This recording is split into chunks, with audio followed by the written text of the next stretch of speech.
All right, happy Monday. Welcome back. Good afternoon. The end of July is upon us. We've got Naz here beside me. I'm Dave. Welcome to another episode of A Soccer Fan Walks Into a Bar. You might notice Diego is missing. We have a private party upstairs here in the tap room, so Yes. he is otherwise occupied with that. Last I saw, he was dealing with technical difficulties. Yeah, well, that's, welcome to our lives here, whether it's, audio-visual issues upstairs or right here on the podcast, sometimes live. That's what we deal with on a daily and weekly basis. Like I always say, if nothing goes wrong, you had an issue. Yeah. Something's always got to go wrong. Speaking of which, my audio There you levels go. are a little bit high there. This is our first week away from Almost no soccer, soccer, pretty yeah. much. We were going a mile a minute for the World Cup. I feel like I don't know what to do anymore. I reintroduced myself to my wife. I had to go to sleep on she time. It was doesn't- crazy. It was what a time to be alive. So what did you get up to in the last week without World Cup soccer? It was Riley's birthday. Nice. So we were preoccupied with that. Dee's up north, so we went and visited her. And Very nice. she got to see Riley for her birthday, which was nice. Cool. Good. My daughter is turning 10 on Wednesday, so although I'll be here for trivia night. So Out of the single digits. yeah, I know. Oh, it's gonna be wild.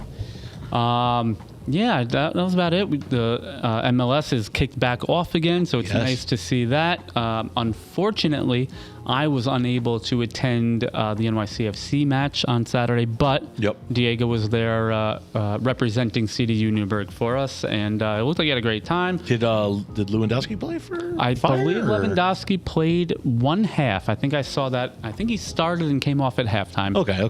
But he's You got to ease him into them. He's in his late 30s. He's well, not only that, but he just played a full 10-month season. You're correct. Yes. Obviously, Poland did not make the World Cup, but it's a grind.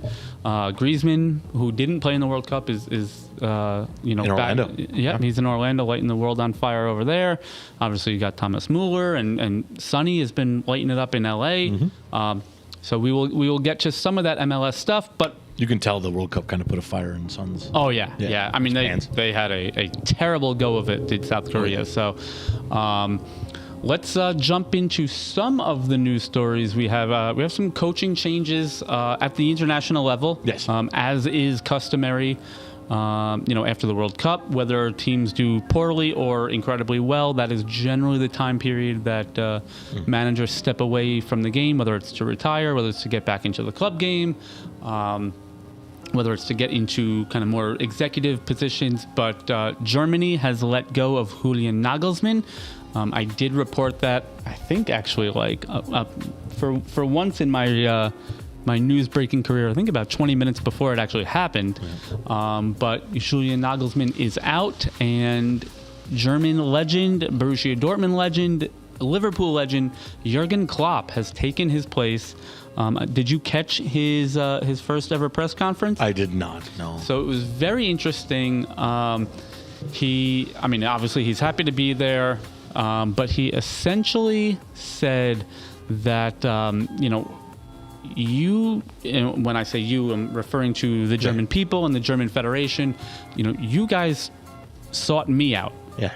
You wanted me, not the other way around. I've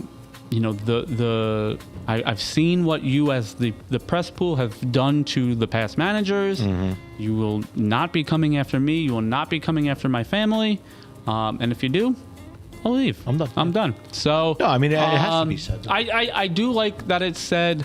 That being said, on my way in, I was actually listening to, I don't recall who it was on a podcast, but basically, yes, he's right, but very few coaches and managers have the gravitas to pull that off. To be able to pull it off. Whether it's personality, but also the credentials of, hey, of course. I mean, won everything. listen, if you have just Joe Schmo over here say that, he's going to get eaten alive by the media. Exactly. Like who the hell is this guy? Yeah. Do you have the pedigree to say something like that? Yes. Yeah.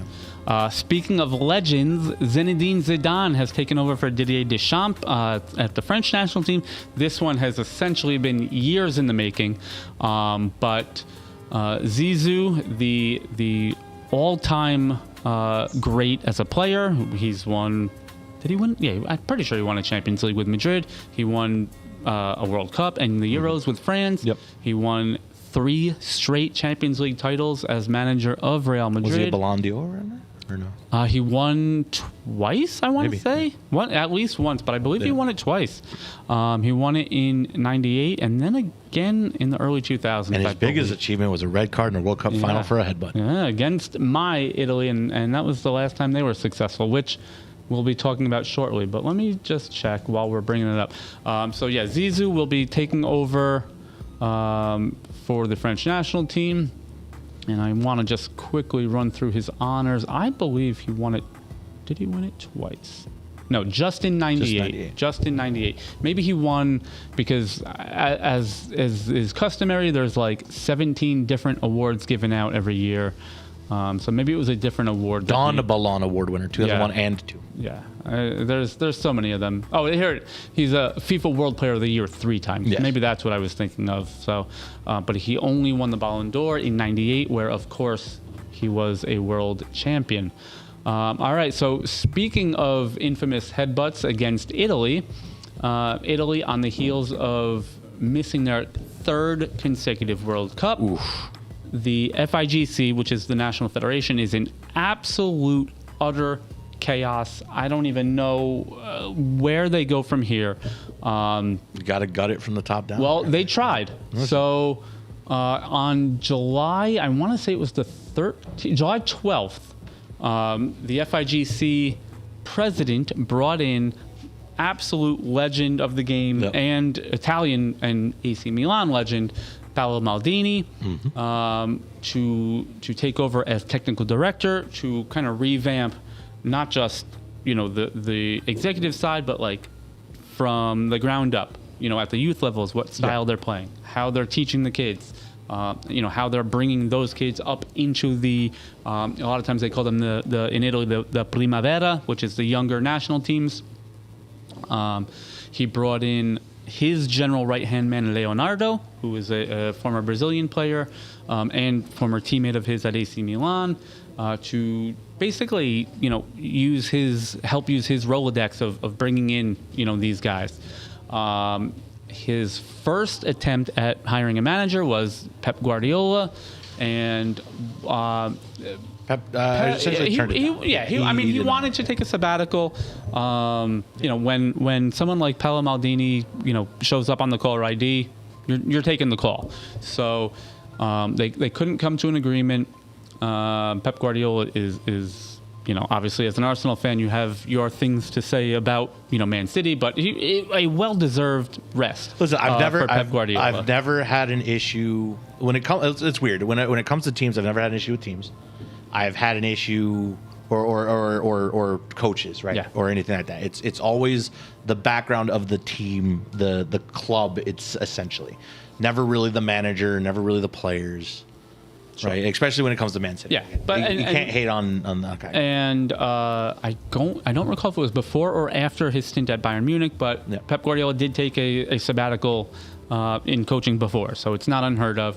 But essentially, Italy needed to pay him, from reports that I read, $20 million a year, which is just a ridiculous number for a manager, especially at the national team level. So it was basically I'm not saying no, but this is what it'll take. This is what it's going to take if you really want to. So it was essentially a no. Yeah. Then Maldini and Leonardo reached out to Carlo Ancelotti, who is still employed by the Brazilian Federation as their national team coach, but again, another former teammate of Maldini. Obviously, it went very poorly with Brazil at the World Cup, but for my money, Carlo Ancelotti is the best manager of all time. I would have absolutely loved to have seen him at the helm with Italy. Wasn't in the cards.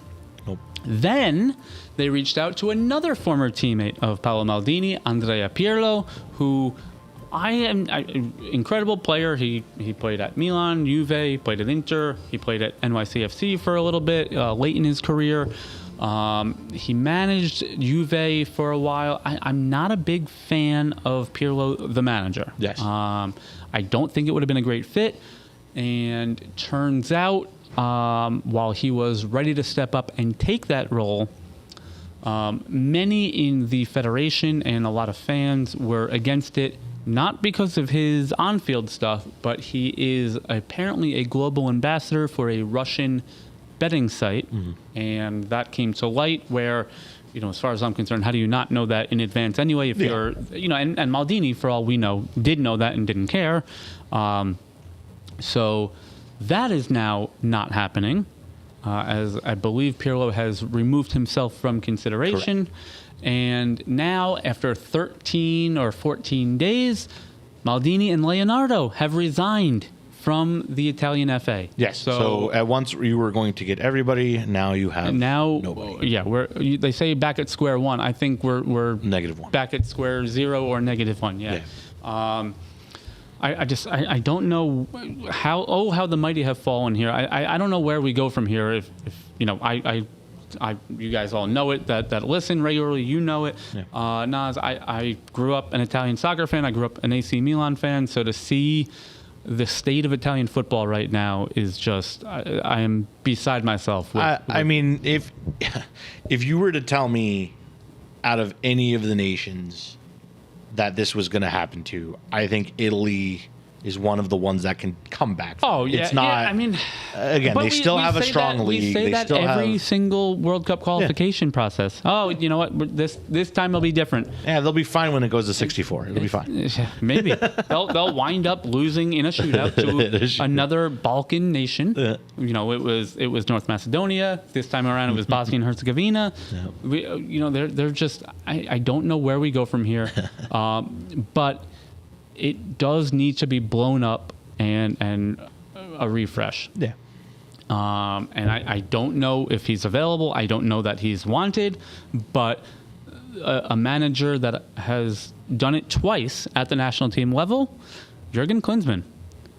He did, what they called Das Reboot for Germany. Yeah, but again, I'm not against bringing in coaches. However, you want the identity to be Italy, right? I don't know. But what is the Italian identity? Well, what's the Brazilian identity? You brought in Carlo Ancelotti, but Brazil, I will say, is a little bit different in that they were still making quarterfinals and semifinals of World Cups. Yeah. Italy has missed 3 consecutive World Cups.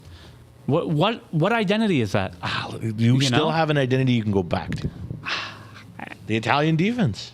Choke them out. Nah, that game that's gone. That game. Spain literally did it to Argentina. 1 shot on goal. Yeah, but they also have brilliant attacking players. Yeah. But so I will say, I think Jurgen Klinsmann is a terrible coach. Yeah. But in terms of changing the mentality and technical director, Jurgen Klinsmann being able to is scrape it out from within. So he did Das Reboot. Say what you want about how it ended with him at the U.S., but he changed the whole mentality of how U.S. players look upon themselves, pushing to go to Europe. Yeah. He obviously has his detractors here domestically, but I think that's more to his coaching ability as opposed to his overseeing of. Well, I mean, listen, he was put in charge of the U.S. Yeah.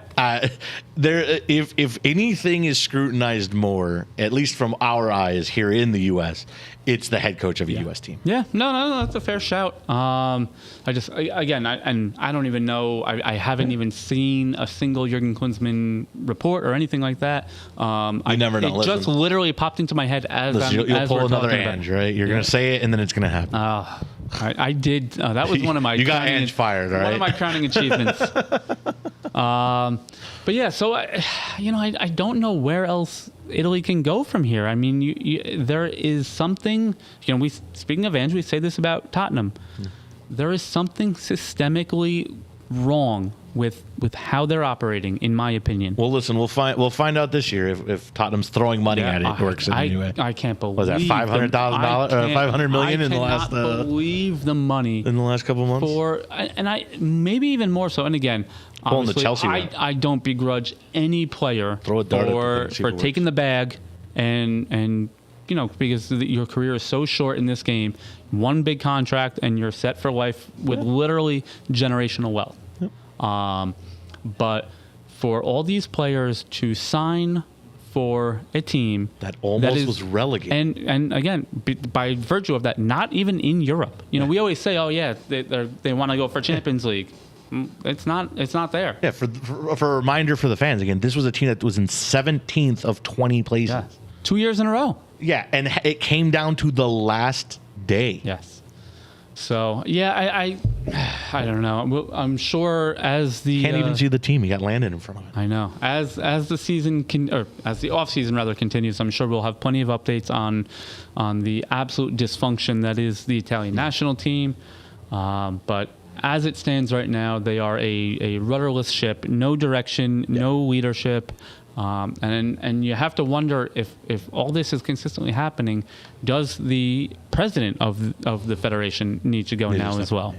I honestly I have no idea what kind of terms they have there and how the voting works, or if there's a call for his resignation, how all that works. Yes. But it's not a good state for the Italian National Federation right now. On the good side of things, we are able for the first time in like a month and a half to get back to 100 miles to home. Ooh, MLS is back. For those of you All that right. are newer listeners, maybe from the World Cup love the swing, 100 miles to home is our segment on local professional soccer. Generally speaking, we will cover the MLS, the NWSL on the women's side, the Gainbridge Super League also on the women's side, USL Championship, League One, USL League Two. Obviously, there's a USL League Two team that plays locally right here in Newburgh as well. Mm-hmm. But because we're just getting back to it for the first time, and it was a double match week for the MLS, we are only going to cover that on the men's side. So let's jump right into it. Wednesday, Philadelphia Union beat the New York Red Bulls 3-1. And then on Saturday, New York Red Bulls lost at home 2-0 to Charlotte. And it is not looking good for them. Obviously, The baby Bulls are back at it again. We talked about this early in the season. Still, despite that, they're sitting on the verge of wild card. Right. They have one of the youngest squads in the league. But it just, we know there's going to be inconsistency, but right now it is just not looking good. Yeah. That being said, to your point, they are in what they're calling, I think they're calling it the play-in game. I'm not sure the exact terminology of it. And again, there's 4 points separating them in fourth. So despite how they're playing, they still have a chance. Again, with the U.S. Playoff system, they still have a chance. Right. It's just it's so frustrating for them. I saw little embarrassing to lose to Philly, especially with Philly sitting on now 3 wins thanks to that win against New York. And Charlotte's a good team, but they lost 2-0 to Charlotte, despite only conceding 4 shots. So it's. You could say that there is hope in that. They dominated possession. They were good defensively, but I watched parts of the game. I mean, both of those goals were in the first 12 minutes of the match. So nerves. Where do we go from here?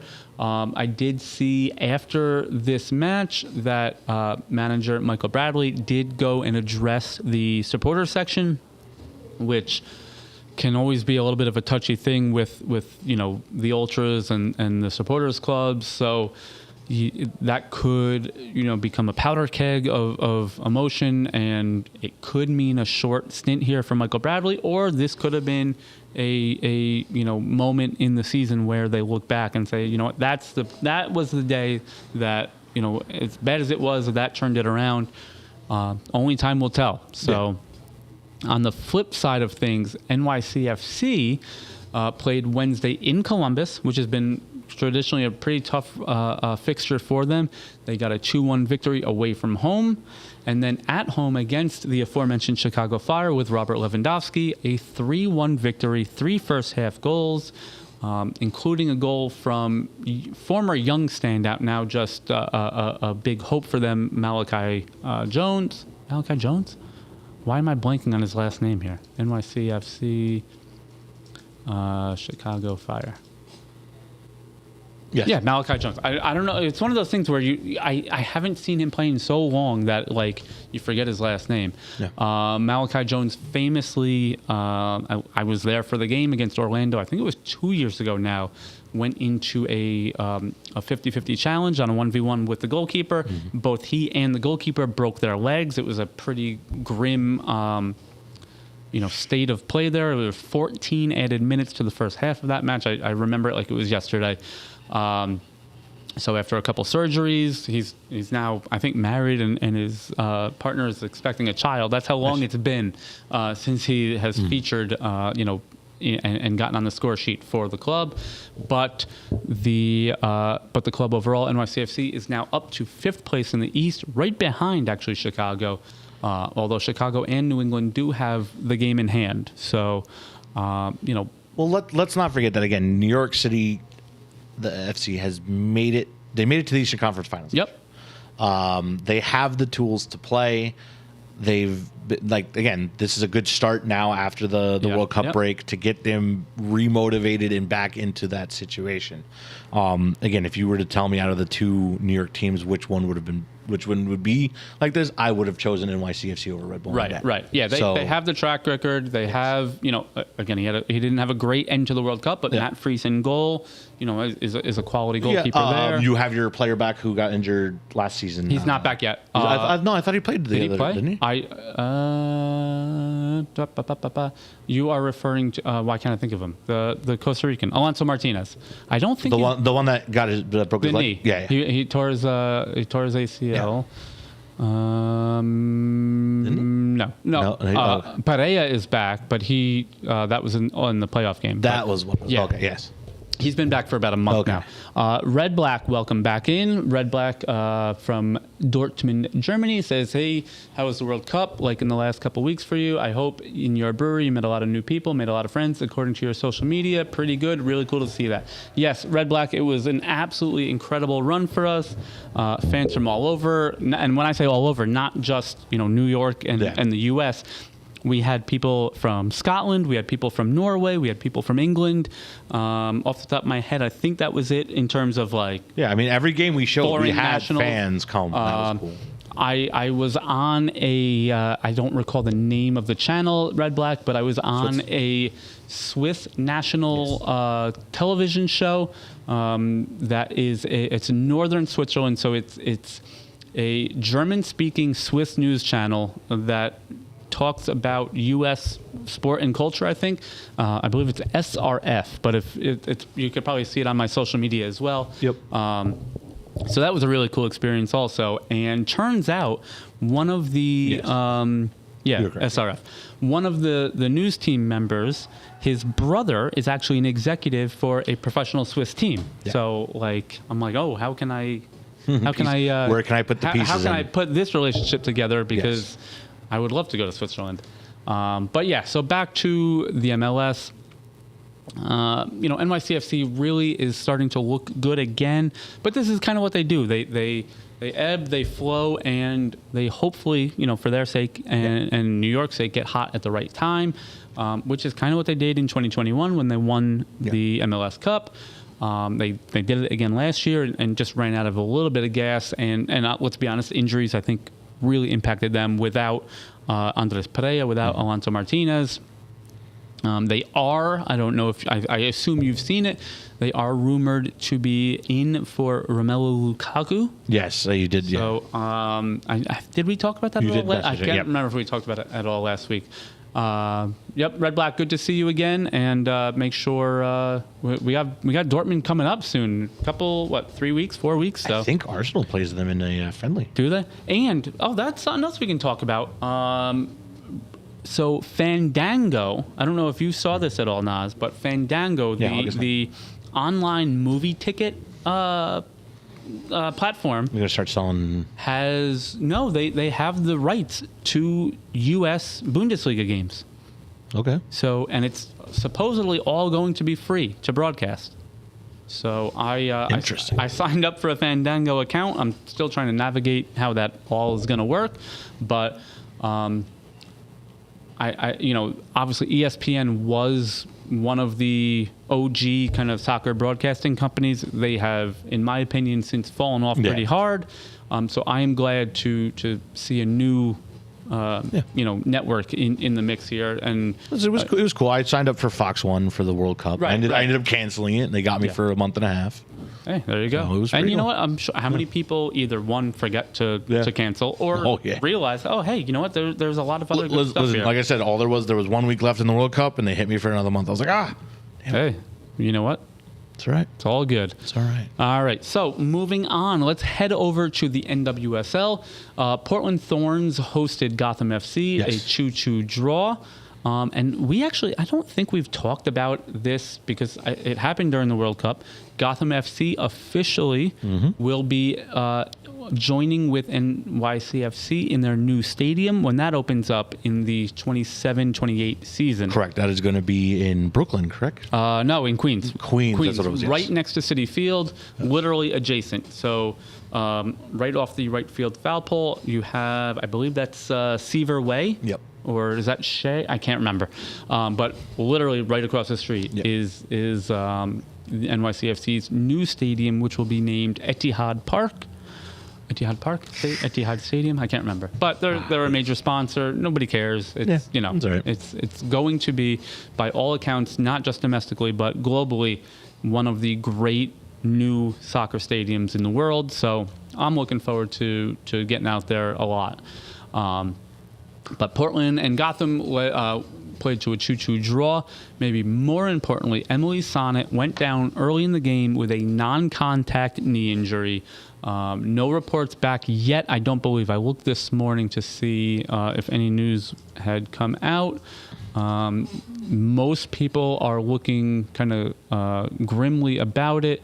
But yeah, no reports yet. Just suspected knee injury and evaluations to come. And then along with that, leading goal scorer and forward, Esther has had, by mutual consent, had her contract terminated to, I believe the phrase they used was to tend to family issues back home. Okay. So obviously we don't have any speculation on that, nor do we want to speculate on that. But she is going back home to Spain for the time being. Obviously, we hope all is well on that front. But to kind of soften that blow a little bit at least, Sam Kerr, the all-time leading goal scorer in NWSL play, is back from Chelsea and playing for Gotham. So that blow has been softened a little bit at least. All right. I think that's it for NWSL. Yep. Geez, we ran through that pretty. See what happens when we don't have Diego on board. We can actually accomplish what we want on time. So I do want to take some time here toward the end of the show to keep you abreast of some of our fall news that we have coming up. We did allude to it last week, but Naz is the proud new owner of an Arsenal supporters club right here at Newburgh Brewing Company, and it is called the Hudson Valley Arsenal. All right. So we had a great meeting last week with Arsenal NYC. Correct. Talking about doing some collaborative stuff there with them, and I'm looking forward to bringing more soccer fans here in the tap room and kind of taking them behind the curtain a little bit to see what we do here. That being said, if you are a supporter locally of a different club, and you want to help start one, we are more than happy to facilitate that. We are a huge soccer bar here. We have a very spacious tap room. There is more than enough room for anyone and everyone. But if you're keeping track at home, give us a reason to buy more TVs. Yes, there you go. We started with AFC Bournemouth, and we have added since then Arsenal, Brighton and Hove Albion, and Manchester City in the Premier League. We also have Borussia Dortmund in the Bundesliga, as well as NYCFC here locally in the MLS. Correct. So, from time to time, we do get fans from other places, such as Chelsea, Liverpool, and some. And we show as many matches as logistically possible here in the tap room. So that covers that front. I kind of alluded to it the last few weeks with producer Erin, but we now kind of have a production, quote unquote, team here. For those of you that are not local to us here, we do have a 4-year university, Mount St. Mary College, right up the street from us. That is not only is it a great local school, but also the home of Hudson Valley Hammers in USL League 2. But one of their incoming senior students and baseball player, who we will nickname Stack, will be joining us as we don't even have kind of a student intern kind of thing. No. He's like I said, a journalism major. He does broadcasting for, you know what, let's throw him into it right away.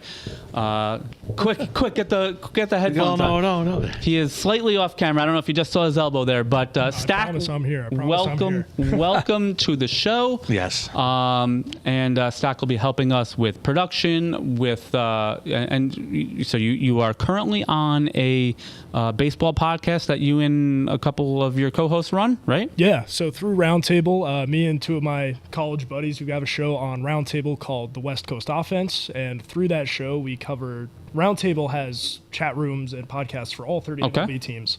But when I was hired, I was asked to cover specifically the LA Angels, the San Diego Padres, and the New York Mets. And obviously here in Newburgh, the Mets have a lot of polls. So if anybody's interested, please do check out the West Coast Offense. We will, once I didn't even think I was going to get you on today, but for next week, we will definitely get a chat command for, your podcast there. And I will, I'll put it as a link in the YouTube as well. Yep. But welcome to the team here, Stack. Yes, and he'll be the giant voice in our heads. Yes. And, he is. You do the PA kind of announcement for men's and women's soccer. Men's and women's soccer. I do play-by-play. Yep, play-by-play and again, for those of you that don't know, it is Mount St. Mary College, but we all colloquially call it the Mount. So when I say the Mount, that's what we're referring to. I don't know, Stack, if you even know this, I was a men's and women's soccer coach there for a couple of years as well. My wife is a bachelor graduate. Yep, and my brother played baseball there years ago. So welcome to the team, and looking forward to building, helping build your young career, but also getting you a little bit more into soccer. We were talking a little bit before the show here. You're obviously aware of the game. You're a sports fan. You do the play-by-play now. But we will, I'm looking forward to kind of, and that's kind of where we started with this whole thing is just bringing people into the game more and more. So we're looking forward to that. The Pour Over will be back this season. So for those of you that don't know, the Pour Over is our Saturday morning show. We take a pretty analytical look, and now that we have some help from Stack and from Aaron, that'll give us the ability to get a little bit more in the weeds when it comes to the numbers and the analytics. It's one of my favorite things about baseball guys is it's a numbers. It's all about the stats. So gives us a reason to get up at 6 a.m. on the Saturday morning. So looking forward to that. He's all about the stats. I am a number, but I grew up also playing. I was a baseball guy too, and a business major. So actually, Moneyball I think is the only book I've ever read multiple times. So. The Pour Over is back. We are also going to be adding for our Bournemouth fans here a bonus series all season long for AFC Bournemouth. We have a yet unnamed series.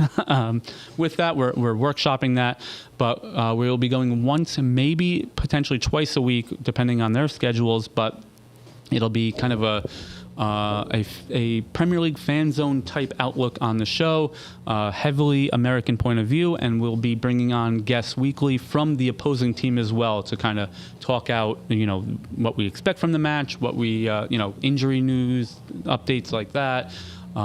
Maybe a little bit of fun banter, hopefully, with that as well. I've already got the first kind of 3 or 4 guests lined up for those matches, and I think that covers it for at least for now what we have going on in the fall. I mean, we have. There's a lot of plans. A lot this of is plans, the stuff that we've at least laid this the is the groundwork stuff that we for, can at least let you in on. We do have more events kind of in the works, but obviously, we don't like to advertise those and then disappoint our fans with potential incoming guests in person and then not being able to do it. Don't want to get your hopes up. Yes. So if you remember way back, I had been talking with Landon Donovan's team for about 8 months before we were ever able to announce it. So it does take a lot of time and moving parts that goes into all of that. But I think that about does it. As is customary, we always finish off with our brewery themed show with One for the Road. Yeah. Do you have anything for us? Again, Greek as update? I've no. I've always told you that I do not believe any transfer rumors whatsoever until it is fully announced by the team. Yep. However, the transfer rumor, I'm gonna give my take on it. I do not think Vinny Jr. comes to Arsenal. There's discussion that he wants to once again stay in Madrid. I think he's going to stay in Madrid. I think it's what both parties want. And I'm just at the point where, again, I will not believe anything until it's officially announced by the club. So I don't disagree with you on that, but there are a lot of moving parts with that. So Vinny Jr. Is now going to be managed by Jose Mourinho, who is a famously fickle manager. But also, if you remember back to the Champions League, Real Madrid against Benfica was where the alleged racist gesture commentary, with the mouth covering occurred. And Jose Mourinho essentially defended his team, his player, and the fans of Benfica. So, you know, there is obviously a little bit on edge there with that. Yes. On top of that, Real Madrid, I just posted it earlier today, is rumored to be breaking their transfer record to bring in the young Ivorian from RB Leipzig, Jan Diomande, for about 150 million euros. There is also a rumor that they bring in Rodri Yes. as well. So yes. but I think, honestly, I think Rodri is close to done, but not in the same position but you have, let's say Jan Diomande comes in. Yeah. You have Vinny. Yep. You have Arda Güler. You have Brahim Diaz. You have Kylian Mbappe. You have all these guys already. Something's got to give. And if that Vinny Jr. and Jose Mourinho relationship is as icy as some people say it is, I think Vinny's the odd man out. I think, you know, maybe it's one of these situations where, you know, everyone can be a winner from that. You know, Madrid brings in Jan Diomande, lights the world on fire. Vinny gets the change of scenery that he wants. I mean, he had a great World Cup. He scored 4 goals in 5 games. Yep. Almost had an incredible assist that Endrick wasn't able to finish, and that would have potentially put them through to the next round. Yep. So, you know, and I am on record, I'm not a huge Vinny Jr. fan in general, but, you know, I want to see players play happily. So, Listen, you know, like I maybe said, that's would the change that he I needs. welcome him? Yes, I would welcome him. But again, when it comes to the transfer window and news about Arsenal, Yeah. I am very Oh, no, of fickle. course. I do not care until it is 100% announced. On the heels of you not caring, Yes. if he comes in, where does he play and does he start? He plays on the left wing. I think he starts. Is No. it- but- So the rumor is Martinelli is staying. Okay. Right? That was the big thing. Is the rumors was Martinelli and Trossard are leaving. Now the rumor is that And Martinelli is Trossard- staying. Trossard's Trossard's already gone. officially He gone went to to Turkey, Besiktas. right? Yep. He went to Besiktas. And the rumor is that Martinelli is staying because he's happy where he's at. He doesn't want to leave. All that kind of stuff. However, 1 goal in all of his games last season outside of the FA Cup. In the Right. Premier League, Yep. he scored Yep. 1 goal. I think he takes the bench. Okay. I think he takes the bench, and if Vinny does come in, he starts. I mean, I also, you know, for the first time in, at least under Arteta, yeah. you know, they had enough bodies to play on all these fronts. You know, let's not forget, they have Premier League, they have Champions League, they have the FA Cup, they have the Carabao Cup, obviously all these international breaks as well. You need bodies. Yeah. And there's enough games for Vinny Jr. and Gyökeres and of right Martinelli now, and who knows where Marino's going to, you know. As of right now, Arsenal have gotten 3 or 4 players back from transfer Yep. window, and they've only gotten rid of 1. Okay. Again, we still have Jesus on the $250,000 a year. We got back Fabio Vieira. We got back Reece Nelson. We got back Nwaneri. You know, so it's one of those things where, like, yes, they need the bodies. However, they did receive back the bodies that they kind of That's true. That's a good sent shout. out. However, also, again, it is Arsenal. Not seeing any signings is also getting the worrying point. We're like, okay, what are you doing? Yeah. But again, to go back, you know, when you yourself even said it, you know, this was like the first year that they had enough players and they weren't constantly injured. And they won the league and made it to the Champions League final. You know, so the proof there is in the pudding. It is, but this is also the first. It's weird because I think Arsenal started a fire because now you're seeing all the other teams that have that had issues last season trying to correct their issues. Yeah. Right. Again, is Tottenham's thing of throwing money at the wall, is that going to work? Is Chelsea's 117 million for Rodgers going to work? Is Enzo going to stick around Chelsea after what he did for Argentina? No, right? I think that's something we can talk about. What's going to happen when he comes back to England with all the England fans after holding up the banner? Yeah. All right. So my one for the road, and I am wearing the shirt as well. Cabo Verde goalkeeper and now Instagram sensation Vozinha. That's his name. Has been signed on a free transfer to Chilean. I believe they are the all-time winningest club in their national league, but Chilean club, and Santiago-based Chilean club, Colo Colo. I have been extremely fortunate to have been to Chile twice. I saw several of Colo Colo's matches, including the Clásico against Universidad de Chile. And so Vozinha will be a Colo Colo player. They lost one goalkeeper to a long-term injury. They have two other goalkeepers, but both are extremely young, I think 19 and 20 years old. So they wanted a veteran presence there. And the 40-year-old Vozinha will fit that bill. So not often that the Chilean Primera gets news here on A Soccer Fan Walks Into a Bar. But any opportunity I have to dust off the Colo Colo kits, I'm going to take it. This is a training top, not their jersey, but I got this down in Santiago, and I love being able to wear it. Yes. So that'll do it for us this week. Make sure you like, follow, and share. Thank you guys for watching, and thank you for listening. We are on YouTube and Twitch for video if you are just listening, Spotify and Apple Podcasts. Make sure you follow us also on our social medias, Instagram, Facebook, and TikTok. Be sure, if you want to talk more soccer with us or with our other fans, join in our Discord. And I think that about does it for us. We are going to be TBD for next week. I'm actually heading out to Denver. I'm going to get out to a Colorado Rapids game. I'm trying to get to an NWSL Denver Summit match as well. So stay tuned for that. And obviously I'll be all over the socials kind of posting what I'm up to while I'm out there. But I'm looking forward to seeing a couple beautiful stadiums out west. And that's going to do it for me. All right. So thank you again, Nas. Thank you, Stack, for jumping in with us impromptu there. And we will catch you possibly next Monday, but if not, certainly the Monday after that.